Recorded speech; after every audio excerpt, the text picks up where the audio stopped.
La voix d'Ambroise Paré, 24 heures sur 24, 7 jours sur 7. Et vous êtes bien sur la voix d'Ambroise Paré, c'est Antoine au micro pour mon émission Une heure ensemble. Aujourd'hui, nous allons parler du Japon avec Florent Gorge qui va nous parler de son amour pour le Japon et puis aussi de son métier qui est, vous le verrez, intimement lié avec la culture japonaise.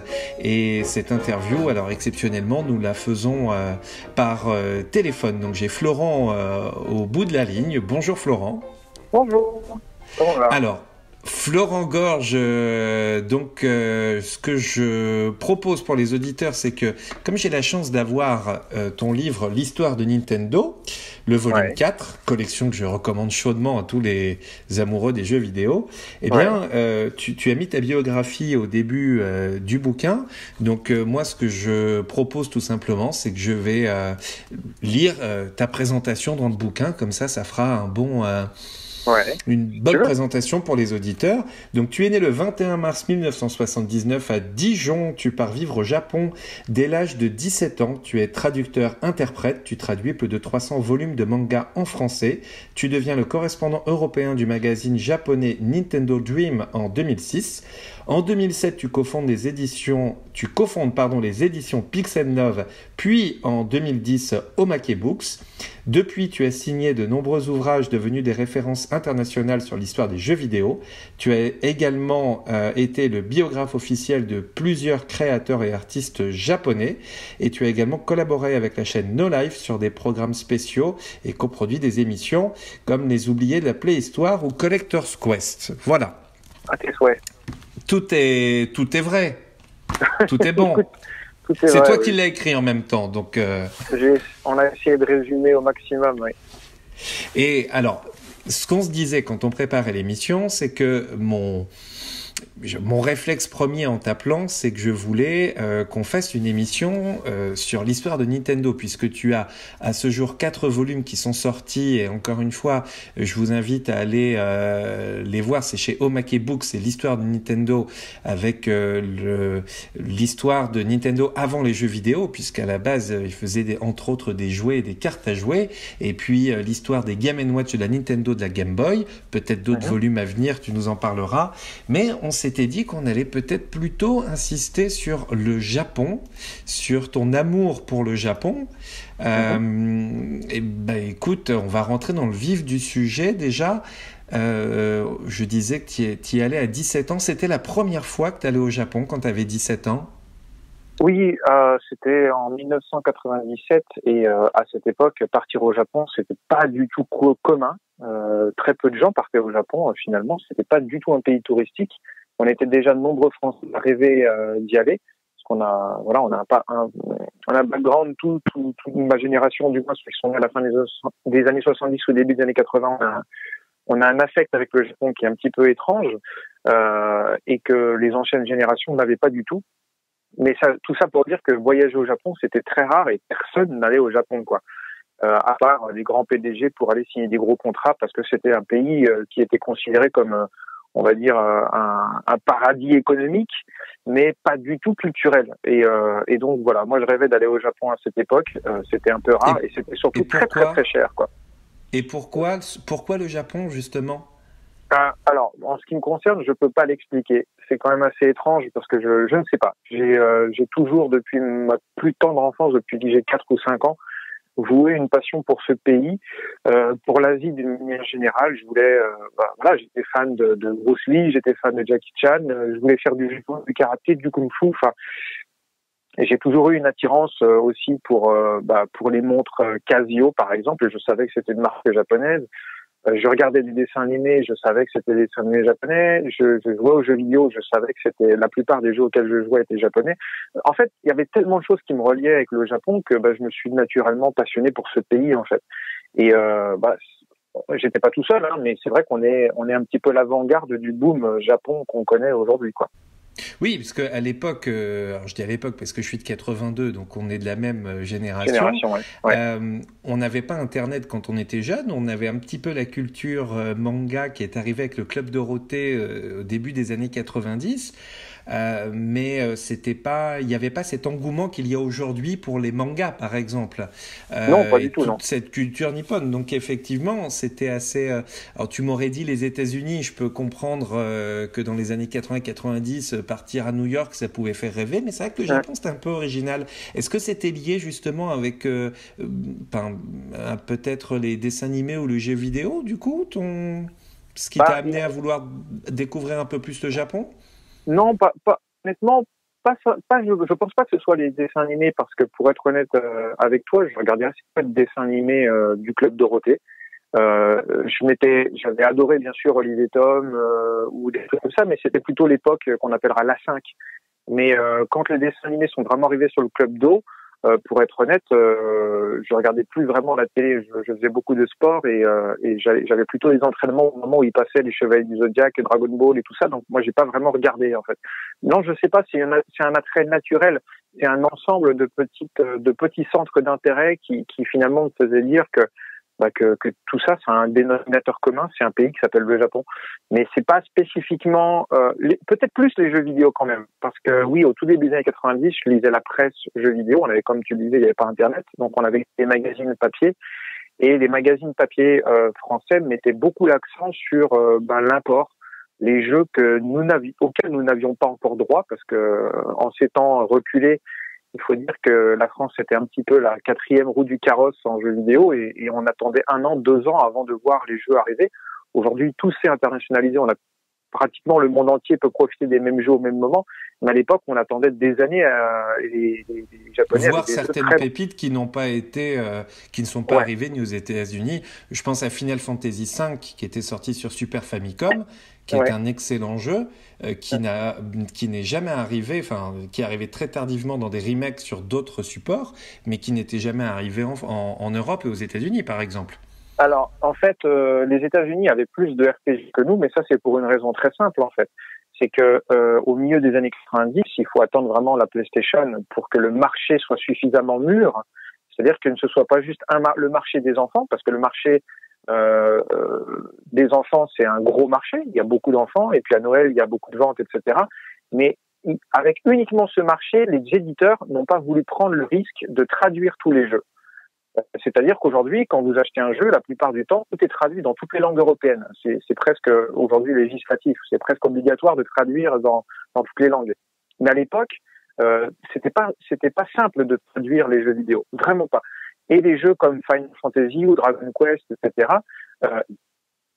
certains, aux États-Unis, au début, ils ont fait l'effort de les traduire en anglais parce qu'ils étaient en japonais au début. Mais ils ont vu que les ventes en anglais étaient moyennes, donc ils se sont dit oh là là, ça va nous coûter aussi cher de le traduire en français, sauf qu'en français, le public il va être beaucoup plus petit en fait. Donc oui. ça valait pas le coup.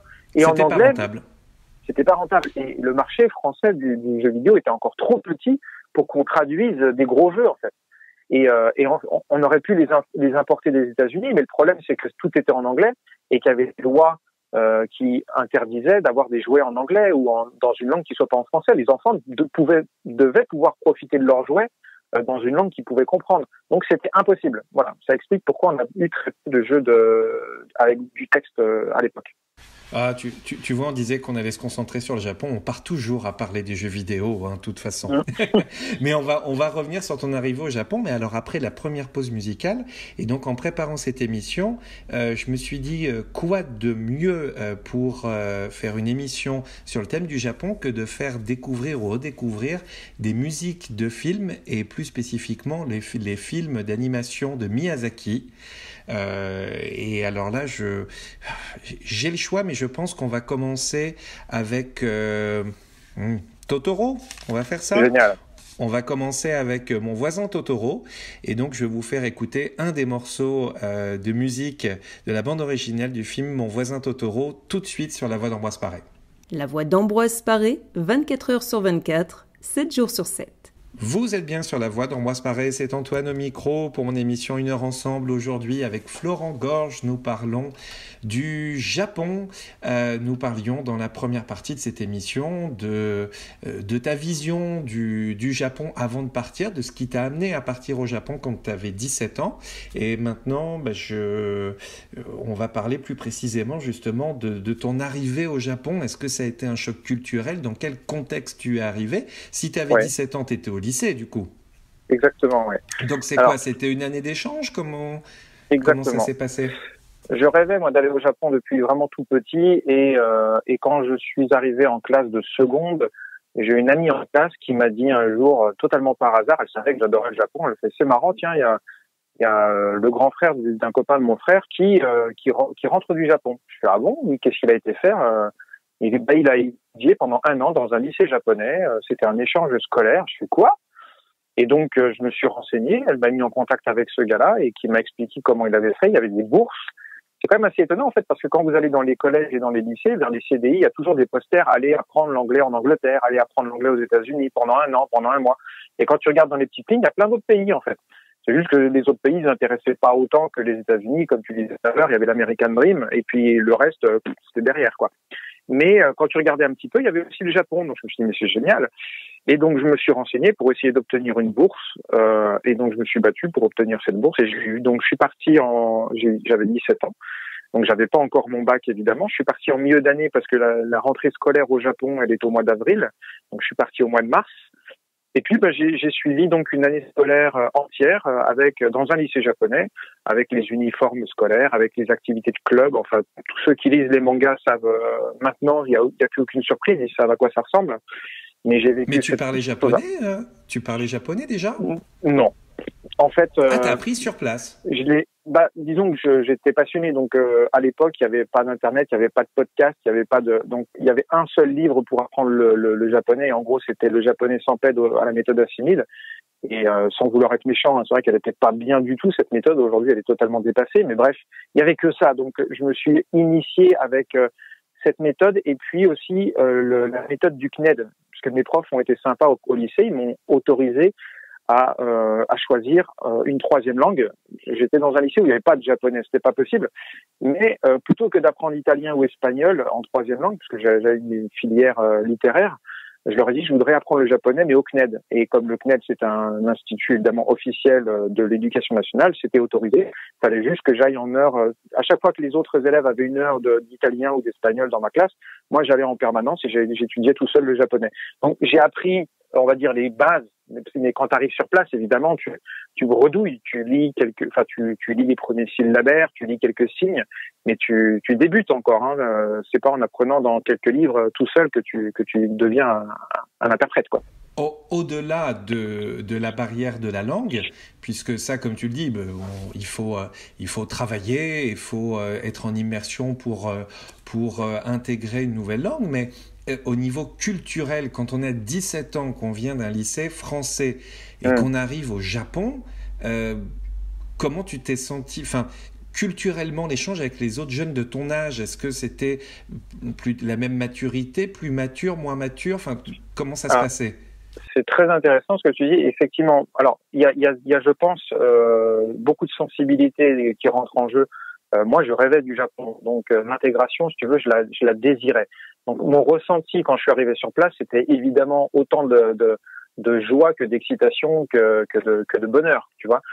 Si on m'avait obligé à déménager dans un pays pour lequel je n'ai aucun affect, je pense que j'aurais vécu le dépaysement de façon totalement différente. Donc là, j'étais dans l'émerveillement permanent, évidemment. J'avais rêvé ça. Ensuite, il y a effectivement l'aspect, on découvre un nouveau pays, des gens avec qui on n'a pas culturellement énormément de points communs. Et effectivement, j'ai eu un certain nombre de chocs. J'ai été, par exemple, assez surpris du niveau de maturité de mes collègues, de mes camarades japonais, que j'ai trouvé, je vais être un peu méchant, mais très puéril. C'est-à-dire que c'est-à-dire la caricature des jeunes filles qui crient, qui tapent des pieds un peu hystériques, c'est ça en vrai? C'est en vrai. En vrai, c'est exactement ça. Et même les garçons, c'est-à-dire que j'étais quand même moi en terminale. Alors j'étais peut-être un peu biaisé. Moi, j'étais en région parisienne, dans un lycée où il y avait quand même un lycée de bon niveau, mais il y avait pas mal de Kaira, si tu veux. C'était un lycée de banlieue où on s'aimait bien jouer les gros bras, les gros durs. Moi, j'étais dans une classe comme je te disais, je faisais beaucoup de sport, donc j'étais dans une classe de sport-études où évidemment ça roulait des mécaniques. Enfin, t'imagines tout ça quand on écoute. Bon, bref. Et donc je débarque au Japon, j'ai l'impression de revenir au collège. Vraiment. Ouais. Donc, mais j'ai trouvé ça très bien finalement, parce que au final, quand moi j'étais en terminale, j'ai commencé ma terminale, on avait des cours de philosophie et avec mes collègues, avec mes camarades, pourquoi j'ai collègues moi, avec mes camarades de lycée, on passait des après-midi entières à refaire le monde. Enfin, je pense que tous ceux qui nous écoutent, ceux qui sont au lycée, les lycéens français, ils ont déjà une volonté politique, une volonté sociale. Ils ont envie de refaire le monde. Enfin, c'est pile cet âge-là, tu vois, où on a envie de penser à tout ce qui va pas dans la société. Enfin, on devient rebelle, enfin tout ce que tu veux. Et les Japonais, mais les Japonais, pas du tout. Eux, enfin, les jeunes Japonais, en tout cas, je les ai trouvés très enfantins en fait, pas très matures. Et ça n'empêche en rien qu'ils étaient adorables et que je me suis fait de très très bons amis. Mais ce qui a été très intéressant pour moi, c'est que finalement, je me suis quand même rendu compte d'une chose, c'est qu'en France, les adolescents, ils deviennent trop vite adultes. Ils ont trop vite envie de devenir adultes, alors que j'ai trouvé que les jeunes Japonais, ils profitaient plus de leur jeunesse. C'est-à-dire que les filles, comme tu le disais, effectivement, j'ai été pas choqué, mais ça me faisait quand même un peu rigoler. Mais c'est vrai que les jeunes filles, dès que tu leur montrais un truc un petit peu mignon, tu vois, en France, on t'aurait regardé avec regarde, j'ai plus de 12 ans, t'es mignon, mais j'ai plus de 12 ans. Alors que là-bas, elle tape des mains, elle crie, et puis c'est kawaii, kawaii, tu vois. Et donc, c'est ça, ce que tu vois dans les dessins animés ou les mangas, c'est un peu caricatural, mais ça reste très proche de ce que j'ai ressenti, moi.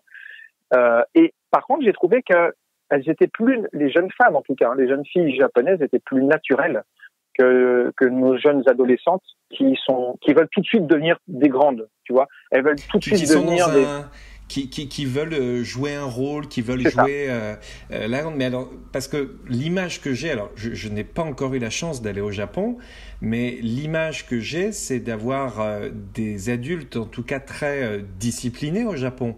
Et donc, j'ai la sensation que c'est un petit peu les deux extrêmes, c'est-à-dire une population adulte, on va dire, très disciplinée, peut-être avec notre regard d'Européen, enfin de Latin en tout cas, peut-être un peu froid, alors qu'il y a une adolescence, tu me dis, qui se vit à fond en fait. Malheureusement, en fait, tous les systèmes ont leur bon et leur mauvais côté, mais effectivement, nous, moi qui ai eu la chance de vivre les deux côtés, je peux vous dire que les deux côtés ont chacun leur bon et leur mauvais côté. Et très clairement, j'ai pas du tout trouvé que la façon de faire à la japonaise, lobotomiser les gens, comme on a pu le dire autrefois, ça en fait des machines, ça en fait des fourmis travailleuses. Absolument pas. Nous, au contraire, je pense qu'on est trop, entre guillemets, libertaire, je sais pas. On veut tout de suite donner aux enfants, et pour moi c'est peut-être une erreur aussi, c'est ce qui fait notre indiscipline aujourd'hui, contrairement à la discipline asiatique qui à bien des égards est quand même très bénéfique. Et quoi qu'il en soit, en France, dès le collège, on te fait écrire des rédactions où on te dit dis ce que tu penses, on te fait écrire des dissertations où tu donnes ton avis, où tu fais part de ton analyse. Au Japon, il y en a pas. C'est des QCM. Tu réponds à des QCM tout le temps. Il n'y a pas de moment où tu donnes ton avis, en fait. En France, on est très cartésien. On te dit, tu dois apprendre à douter de tout. Voilà. En cours de philosophie, c'est doute de tout, en fait. Remets tout en question. Et au Japon, on t'apprend pas ça du tout. Et ça fait une vraie différence au final sur la mentalité une fois devenu adulte. Et effectivement, les Japonais sont beaucoup plus disciplinés et ça n'en fait pas non plus des robots. Ils ont leur personnalité et quand ils sont pas contents, et ils sont capables de le dire aussi, bien entendu. Mais ça fait que la société japonaise est beaucoup plus apaisée que la nôtre aussi quelque part. D'accord. Eh bien, écoute, c'est vraiment intéressant puisqu'effectivement, tu as le recul, toi qui as vécu ton adolescence, comme tu dis, à la française et tout d'un coup, tu passes une année, tu as passé, c'est ça, au lycée là-bas? Une année complète. Oui, dans un lycée japonais, une année, mais au final, j'ai vécu 7 ans là-bas. Donc, oui, c'est ce que, justement, voilà. je vais y venir après la deuxième pause musicale. Ouais. On va aller un peu plus dans le détail. Donc, toujours bande originale de film de Miyazaki. Donc, tout à l'heure, on a écouté Totoro. Là, je pense qu'on va aller du côté du voyage de Chihiro avec un magnifique morceau qu'on va tout de suite découvrir sur la voix d'Ambroise Paré. La voix d'Ambroise Paré, 24 heures sur 24, 7 jours sur 7. Vous êtes bien sur la voix d'Ambroise Paré, c'est Antoine au micro pour mon émission 1 heure ensemble. Aujourd'hui, nous passons 1 heure avec Florent Gorge qui nous parle de son amour du Japon, qui nous a parlé de sa jeunesse, de son adolescence, de son échange scolaire à 17 ans quand il est allé vivre une année au Japon. Nous allons parler dans cette deuxième partie de l'émission de peut-être de tes souvenirs les plus marquants au Japon et puis de cette culture, nous donner des petites anecdotes. Et puis je pense qu'en fin d'émission, on parlera quand même un petit peu, on reviendra sur le jeu vidéo, parce que c'est quand même une bonne partie de ton activité aujourd'hui, parce que tu es, historien du jeu vidéo, quelque part, en tout cas de la culture nippone. Alors pour revenir sur le Japon, donc Oui. tu nous parlais effectivement de la mentalité des adolescents quand tu es au lycée, mais donc, ce que tu disais, c'est qu'au final, tu as vécu 7 ans, c'est ça? Tu as fait une année scolaire dans un premier temps. Et c'est quoi? Après, tu es retourné une longue période ou tu y allais régulièrement? Comment ça se passe? Pardon, tu peux reposer la question, tu disais? Comment ça se passe? Je disais, comment ça s'est passé? Parce que tu as fait 7 ans au total au Japon. Mais Oui. est-ce que c'était 6 mois par-ci, 6 mois par-là? Ou est-ce que tu as fait une Non. grosse période d'un coup? Alors, j'ai effectivement de mes 17 à mes 27 ans, j'ai passé plus de temps au Japon qu'en France. Donc, à chaque fois, c'était des séjours longs. Donc, c'était 1 an par-ci. Je revenais en France 1 an pour mes études. Je repassais encore 1 an après. Donc, au final, 7 ans. Le séjour le plus long non-stop, c'est 3 ans. Donc, voilà. J'ai fait 7 ans en 4-5 séjours, quoi. Et alors, au Japon, est-ce que tu as ton expérience la plus la plus marquante, je sais que ça peut être culturel, ça peut être culinaire, tes expériences les plus marquantes, qu'est-ce qui te vient à l'esprit? J'en ai énormément. Ce serait très très compliqué d'en trouver une. Allez, on va dire sur un paysage, par exemple. Alors non, mais je viens d'en avoir une là qui vient de me revenir à l'esprit. Ce qui m'a marqué, par exemple, c'est qu'en 2002, donc ça remonte maintenant, ça va bientôt faire 20 ans, mais j'étais là-bas pour participer à l'organisation de la Coupe du Monde FIFA. Donc il y a eu une Coupe du Monde en 2002 au Japon. Et donc j'étais là-bas pour le boulot et j'étais traducteur-interprète. Et dans le cadre de mon travail, un jour on m'a dit: Florent, on a besoin de toi pour enregistrer ta voix dans un studio d'enregistrement. Je fais: ah bon, d'accord, très bien, c'est pourquoi? Je fais: en réalité, il va y avoir beaucoup de touristes français et on voudrait que tu fasses les annonces pour le train, pour le Shinkansen, donc le TGV, en français. Ah, et donc, tu étais la voix SNCF au Japon. C'est ça. J'ai fait la voix JR, donc c'est l'équivalent de la SNCF, pendant toute la durée de la Coupe du Monde. Donc il y a eu un peu plus d'1 mois ou 2 où j'avais ma voix qui résonnait dans tous les trains rapides du Japon. Voilà. Donc ça, c'est une petite fierté. Tu peux nous faire une petite phrase en japonais, juste pour le kiff? Une petite phrase, c'est-à-dire en japonais, n'importe quoi? Sur vous êtes bien arrivé à telle gare, par exemple, en japonais, pour entendre ce que ça donne. Alors, moi, je l'ai fait en français, mais en japonais, ça pourrait dire Tsugi no iki wa Akihabara desu. Tsugi no iki wa Akihabara desu. Donc, la prochaine gare est Akihabara. La prochaine gare est Akihabara. Tu fais ça bien. T'as raté une vocation, hein? Non, je l'ai eu, ma vocation. J'ai eu mon moment de gloire, tu sais. Voilà. Et donc, du coup, tu as fait la voix. Donc, tu as fait la voix pour les gares, donc en français, au Japon en 2002 pour la Coupe du Monde. Ouais. Bon, les performances de l'équipe de France, on va pas en parler sur la Coupe du Monde 2002, on va oublier. Oh non. On va zapper. Et alors, toujours sur tes expériences qui t'ont marqué au Japon, un paysage, je sais pas, un voyage, une région, une saison, quelque chose qui t'a marqué. On a en tête les images des cerisiers en fleurs, par exemple, qui est un souvenir qui t'a touché comme ça. C'est pareil, il y en a beaucoup, mais effectivement, il y a beaucoup de lieux emblématiques, notamment à Kyoto. Il y a un temple qui s'appelle Fushimi Inari et qui est connu parce c'est un temple qui est perdu dans les montagnes et que l'on ne trouve qu'en traversant des milliers de portes rouges. Et donc c'est un classique aujourd'hui des touristes. À l'époque, quand j'y allais, c'est vrai que c'était pas un endroit très connu. Il était même pas dans les guides en français. Et j'adorais cet endroit. Donc il y a une petite heure de marche jusqu'au temple principal et on traverse dans la forêt des milliers de portes, ce qu'on appelle des torii. Et si vous avez Internet à proximité avec vous, je vous conseille vraiment de taper Fushimi Inari et vous allez voir, c'est incroyablement beau, quoi. Et au niveau culinaire, pareil, est-ce que tu as des expériences mémorables au niveau culinaire, puisque je pense qu'il y a quand même un petit temps d'adaptation quand même quand tu passes de la cuisine française à la cuisine nippone comme ça. Ouais, surtout qu'à l'époque, vraiment, il n'y avait pas de restaurant japonais. C'était pas la mode des sushis à l'époque en France. Absolument pas, absolument pas. C'était très très rare. À Paris, il y avait 3 ou 4 restaurants qui étaient japonais, et puis c'était que des restaurants chinois ou vietnamiens, et qui, au début des années 2000, se sont tous reconvertis en restaurants de sushi. Mais à l'époque, non, c'était très rare. Donc, quand je suis arrivé la première fois au Japon, effectivement, c'était des découvertes sur découvertes, quoi. Donc, moi, je m'y suis très très bien fait, parce que j'ai tout de suite adoré tout ce qu'on m'a donné à manger. Et effectivement, après, quand je suis revenu en France et que je voyais des sushis partout, je suis oh là là, mais on est en train de faire croire aux gens qu'au Japon, il y a que les sushis, alors que les sushis, on en mange 3 fois par an au Japon, hein, et on avait un peu l'impression qu'ils mangeaient que ça, quoi. Ce qui est faux. Oui, finalement, c'est un effet de mode en France, mais c'est pas du tout ce qu'ils mangent tous les jours. Et non, c'est même assez rare. Et ta spécialité culinaire japonaise préférée, alors, c'est... Écoute, j'adore le poulpe. Donc j'adore le poulpe. Donc il y a pas mal de petites choses qui se font, mais sinon il y a les ramen. Il y a aussi les grands bols de nouilles qu'on voit énormément dans les mangas parce que c'est le plat préféré des Japonais. C'est ça ?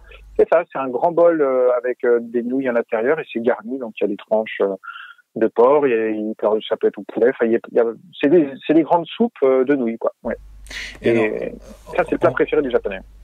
En parlant de ça, j'ai envie de rebondir parce qu'on en parlait hors antenne tout à l'heure sur un livre, une BD, un manga puisque c'est une bande dessinée japonaise de Jiro Taniguchi qui est juste extraordinaire, qui nous a malheureusement quitté il y a pas si longtemps que ça, qui a fait des mangas extraordinaires. Alors je le précise pour les auditeurs, manga ça ne veut pas dire Dragon Ball, Naruto, etc. Il n'y a pas que ça. Les mangas c'est les bandes dessinées japonaises. Et il y a plein de thèmes différents. Et donc, Jiro Taniguchi, c'est je dirais, des BD très poétiques, contemplatifs, oui, c'est sur la contemplation, ouais. Etc. Et donc, il y a le gourmet solitaire, parce qu'en fait, quand tu parlais de ça, moi, j'avais en tête, et je pense que je vais le rouvrir en revenant chez moi, donc ce manga, le gourmet solitaire, où on voit juste quelqu'un qui fait plein de restaurants, plein de plats, qui décrit les plats japonais, qui décrit cette culture japonaise, mais dans l'assiette, dans l'assiette, dans les bols, en tout cas. Et donc, voilà, je le conseille à nos auditeurs. Et donc, en parlant de Jiro Taniguchi, il y en a aussi, il y a aussi un autre qui s'appelle Le Promeneur. Enfin, il y en a plein. Il y a Quartier lointain, Mémoire de mon père. Enfin, il y a plein de choses magnifiques. Et donc, dans Le Promeneur, il se balade dans les petites ruelles du Japon et puis il parle de ses souvenirs du Japon, de sa jeunesse. Et je rebondis là-dessus parce que j'ai vu une vidéo il n'y a pas longtemps sur ta chaîne YouTube où justement tu te balades au Japon et tu veux nous montrer un kiosque tenu par une vieille dame. Un kiosque un peu kitsch si je puis dire, c'est-à-dire avec des bonbons un peu entrée de gamme, et c'est le type de kiosque qu'on retrouve dans le manga 20th Century Boys. Pareil, encore un manga excellent. Est-ce que tu peux nous parler un petit peu de ce kiosque, quel nom il porte et quelle est l'histoire de ce kiosque? Oui, alors c'est vrai que je fais pas mal de vidéos sur des choses que j'espère un peu originales, mais moi j'ai une passion pour ce qu'on appelle les dagashiya. Un dagashiya, c'est une boutique en général tenue par une grand-mère et qu'on trouvait dans tous les quartiers populaires de l'époque. Et c'est une véritable oasis pour les gamins parce que dans cette petite boutique, on y trouve pléthore de bonbons, de friandises, de petits gadgets en plastique, de petits gadgets en papier, enfin que des trucs en fait qui sont accessibles aux enfants quand ils ont très peu d'argent de poche. Et c'est là que se rassemblent en général tous les gamins quand ils sont le samedi après-midi, qu'ils ont rien à faire, ils arrivent avec leur vélo. Et il y a une vraie culture autour de ces boutiques qu'on appelle des dagashiya. Et donc la vidéo que j'ai réalisée, c'est le plus vieux dagashiya du Japon, encore en activité et qui avait plus de 210 ans, je crois, ou 220 ans. Ah oui, quand même. Ouais, 1781, donc ou un truc comme ça, je crois. Et c'était de génération en génération, c'est ça? Exactement. Et la grand-mère qui tenait ça, elle était de la 19e génération. Et donc j'ai fait une petite vidéo sur ça. Et c'était touchant d'ailleurs. Ouais, tant mieux. Ah oui, non, mais c'était touchant parce qu'on voyait cette grand-mère. Et d'ailleurs, de mémoire, elle avait un chat qui était un peu la mascotte, c'est ça? Et puis. Ouais, c'est un quartier, c'est en plein cœur de Tokyo, mais c'est un quartier qui est très calme, qui est très paisible. Et c'est au milieu d'un temple. La boutique, elle est dans un quartier où il y a des temples. Et effectivement, tout le quartier connaît cette grand-mère. Et elle avait un chat donc qui était vieux et qui était toute la journée sur le comptoir de la boutique. Et il se laissait caresser par les gamins et puis par les gens qui passaient par là. Et c'était devenu un petit peu la mascotte du quartier, quoi. Et puis bon, il est décédé, le chat, mais elle en a fait une petite carte postale qu'elle vend aux touristes aujourd'hui. Mais c'est plutôt sympa. Ouais. Et puis j'invite les gens à aller voir sur ta chaîne YouTube, puisque j'avais vu d'autres vidéos pareilles qui me donnent envie de voyager là-bas, notamment une vidéo où tu prends le train et une vidéo aussi où tu tentes le bus. Et voilà, c'est des vidéos toutes simples, mais où tu nous plonges dans la culture japonaise, et puis tu nous montres les paysages, la campagne japonaise, et on est loin de l'image qu'on peut avoir de Tokyo, qui est, je suis pas allé, j'ai des amis qui ont voyagé là-bas, qui m'ont dit vraiment Tokyo, c'est complètement à part, mais il faut sortir de Tokyo pour voir le vrai Japon. Bah, non, je te contredirai pas. Après, c'est quoi le vrai et le faux Japon? Ça veut dire qu'il y aurait un faux Japon. En fait, ce qu'il y a d'intéressant, c'est que c'est comme pour la France. Hein. Il y a Paris et puis il y a le reste. C'est un peu la même chose, on va dire. Ouais. Et du coup, au niveau des régions, est-ce que surtout toutes les fois où tu es allé, est-ce que tu allais tout le temps au même endroit ou est-ce que tu as vécu dans des régions différentes? Non, j'ai eu la chance de vivre à chaque fois dans une région différente. Donc, j'ai vécu au bord de la mer à Niigata pendant 3 ans. J'ai vécu à Nagoya dans une lointaine banlieue à la campagne pendant 1 an. Enfin, j'ai eu la chance d'aller aussi au cœur des montagnes pendant plusieurs mois dans une famille d'accueil aussi, dans un village. Il y avait 100 habitants dans une maison qui avait plus de 100 ans. Enfin, j'ai eu cette chance de vivre. Alors cette maison était incroyable. Elle avait plus de 100 ans, mais c'était une vraie maison japonaise. Et le matin, c'était en plein hiver, on se levait. Il faisait -2 dans la maison. Et quand on se levait, quand on sortait de son futon, c'était des futons électriques. C'est-à-dire que les matelas étaient chauffés. Donc on était sous la couette et il faisait super bon. Mais quand tu sortais du lit, il faisait -2. Et donc évidemment, tu avais de la buée qui sortait de ta bouche il faisait super froid. Donc les maisons sont très très mal isolées. C'était des vieilles maisons en bois. Enfin, magnifique. Hein. Moi, j'ai adoré cette maison, mais c'est vrai que c'était un style de vie à l'époque. Ah, tu nous fais voyager rien qu'en racontant tes souvenirs. Là, ça me donne envie un jour de voyager à travers le Japon. Ah oui. Un jour, je le ferai. Ce que je vous propose, chers auditeurs, c'est on va refaire une pause musicale et quand on va revenir pour la dernière partie de cette émission, parce que ça passe à une vitesse folle, mais je bois tes paroles, Florent, c'est pour ça passe très très vite. Là, écoute, alors, Florent, je te laisse choisir. Moi, j'ai soit un morceau de Porco Rosso ou Princesse Mononoke. Porco Rosso. Porco Rosso. Et bien, tout de suite, on va écouter un morceau de Porco Rosso, un film de Miyazaki, tout de suite sur la voix d'Ambroise Paré. La voix d'Ambroise Paré, 24 heures sur 24, 7 jours sur 7. Vous êtes bien sur la voix d'Ambroise Paré, c'est Antoine au micro pour mon émission 1 heure ensemble avec Florent Gorge. Nous parlons aujourd'hui du Japon, nous avons parlé de ses souvenirs au Japon, des paysages, de ses expériences culinaires notamment. Et puis pour cette toute dernière partie de l'émission, j'ai envie de revenir un peu sur ton métier qui est journaliste, éditeur. on disait historien également du jeu vidéo. Et donc, tu as fondé Omake Books, qui est Oui. une boîte d'édition. Donc, tu as traduit énormément de mangas déjà. Enfin, quelle est ton activité? Il y a des mangas, tu as écrit des bouquins, j'en parlais tout à l'heure, l'histoire de Nintendo. Parle-nous un peu du coup de ta compagnie, ce que tu proposes à tes lecteurs. Alors, oui, j'ai commencé une carrière déjà il y a très longtemps, pas loin de, il y a plus de 15 ans maintenant, de traducteur. Donc, j'ai traduit énormément de mangas, et notamment les Splatoon, Super Mario, Zelda, enfin tous les trucs un peu jeux vidéo. Je m'en suis beaucoup occupé. Il a fait plus de 300. Et puis, effectivement, en 2010, j'ai créé Omake Books, qui est donc une maison d'édition spécialisée dans les ouvrages sur la culture geek et les jeux vidéo. Voilà. Et donc, C'est toi qui écris ou est-ce que tu travailles avec d'autres auteurs? Tu traduis des livres?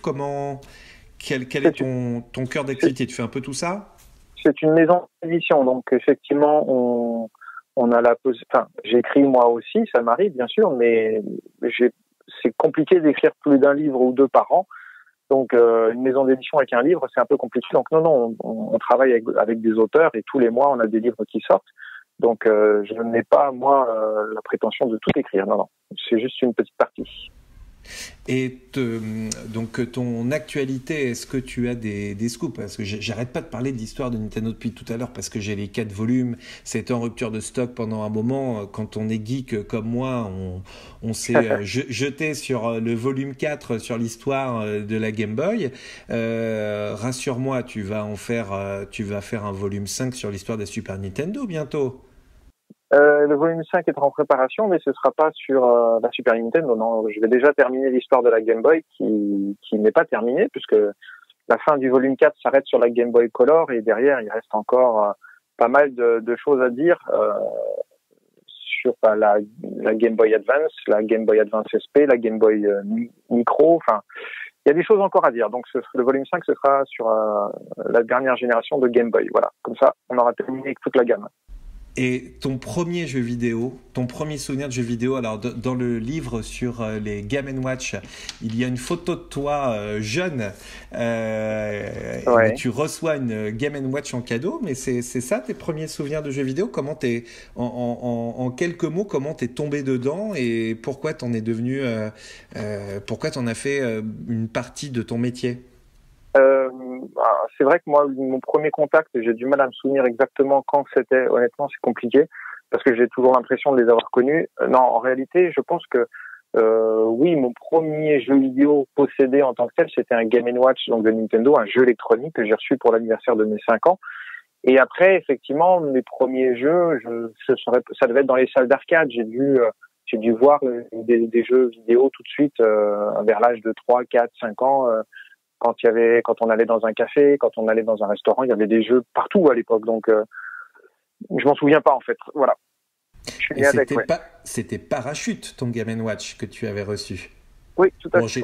J'ai le livre sous les yeux, je triche, mais avec une photo de toi magnifique. Merci. Que tu as mis. Et donc, je conseille à tous nos auditeurs d'aller voir et puis d'aller sur ton site Omake Books où tu vas proposer plein d'ouvrages. Donc, effectivement, au niveau de tout ce qui tourne autour de la culture geek. Et puis, pour finir, peut-être un petit mot aussi sur ton activité vidéo, puisque tu as animé des émissions sur la chaîne spécialisée No Life, et puis tu as aussi une chaîne YouTube où tu proposes régulièrement les oubliés de la Playhistoire, par exemple. Est-ce que là, il nous reste 2-3 minutes, est-ce que tu peux nous parler très brièvement un peu de ton activité vidéo? Alors oui, effectivement, j'ai pas mal travaillé à l'époque avec No Life quand la chaîne existait. Donc j'avais une émission qui parlait des jeux complètement oubliés mais qui étaient incroyables. Et puis, depuis la fin de la chaîne, j'ai monté une petite chaîne sur YouTube qui démarre, parce que j'ai pas beaucoup de temps de m'en occuper malheureusement, et donc je parle aussi de jeux vidéo et puis de Japon. Enfin, c'est quelque chose d'assez libre, on va dire. Il n'y a pas de forme particulière. J'y apporte juste mon amour pour mes passions et puis après c'est un petit peu de l'improvisation. Donc, mais ça marche plutôt pas mal. Je suis content de voir comment ça démarre et donc il y a des fois du contenu un peu dépaysant, et puis parfois c'est du contenu uniquement culture jeux vidéo, où je raconte des anecdotes, des choses un petit peu rigolotes sur l'histoire de tel ou tel jeu que les gens savent pas, et je m'amuse dans ça, ouais. Et tu as été également biographe de plusieurs grands noms du jeu vidéo. Est-ce que tu peux nous citer quelques exemples? Ouais, c'est vrai que j'ai la chance de côtoyer beaucoup de créateurs de jeux vidéo dans mon travail, et certains m'ont fait confiance pour que j'écrive leur biographie officielle. Il y a monsieur Yoshitaka Amano, qui était le créateur des personnages des Final Fantasy à l'époque, qui travaille toujours d'ailleurs un peu sur la licence, mais c'est un illustrateur assez génial. Il y a qui d'autre? Il y a Gunpei Yokoi, qui est le créateur de la Game Boy, qui est le créateur des Game & Watch dont on parlait tout à l'heure, qui est un ingénieur de chez Nintendo. Donc j'ai pu écrire et traduire sa biographie du japonais. Enfin voilà, après il y a qui d'autre? Je sais même plus. Il y avait pas le créateur de Space Invader, tu as fait? Si, exactement. Voilà. Monsieur Nishikabi, qui est le créateur du tout premier jeu vidéo de l'histoire au Japon, qui s'appelle Soccer. Donc c'est lui l'inventeur du jeu vidéo japonais, et il a fait tous les grands titres des années 70, dont Space Invaders, qui a révolutionné l'industrie du jeu vidéo. C'est le jeu fondateur en tout cas de l'industrie japonaise. Donc un travail, enfin une biographie qui est fondamentale pour ceux qui s'intéressent au jeu vidéo, parce qu'on y découvre toutes les coulisses de la naissance du jeu vidéo au Japon, et c'est assez génial, quoi. Donc voilà, ils m'ont fait confiance, je suis assez heureux qu'ils m'aient autorisé à devenir leur biographe, ouais. Tous ces gens-là. Mais il y en a d'autres encore, mais bon, on n'a plus beaucoup de temps, je pense. Eh bien, en tout cas, merci Florent de nous avoir accordé presque 1 heure de ton temps. C'était passionnant, c'est passé à une vitesse folle. J'avais mes 1000 autres questions à te poser, voilà, sur les jeux vidéo, sur tes expériences au Japon. Mais je pense qu'on fera une prochaine émission, parce que ce format de faire une interview par téléphone finalement, c'est quand même assez pratique. Donc, si tu le permets un jour, Florent, eh bien, je te rappellerai, et puis on fera une émission peut-être sur l'histoire de Nintendo, un peu plus en détail, sur l'histoire de la firme Nintendo qui, pour rappel, n'a pas que fait des jeux vidéo et existait depuis bien plus longtemps que l'invention des jeux vidéo. Ouais. On te remercie énormément, Florent Gorge. J'invite tous les auditeurs à aller te suivre sur ton Facebook, sur ta chaîne YouTube, à aller sur le site Omake Books et à se plonger dans tes bouquins. Voilà. Merci beaucoup. Merci beaucoup, et chers auditeurs, eh bien écoutez, on vous souhaite un très bon rétablissement et un bon retour chez vous. Je vous laisse avec un dernier morceau, Le Château dans le ciel de Miyazaki, et après vous rebasculerez sur le flux musical de La Voix d'Ambroise Paré. Bon retour chez vous, bon rétablissement. La Voix d'Ambroise Paré, 24 heures sur 24, 7 jours sur 7.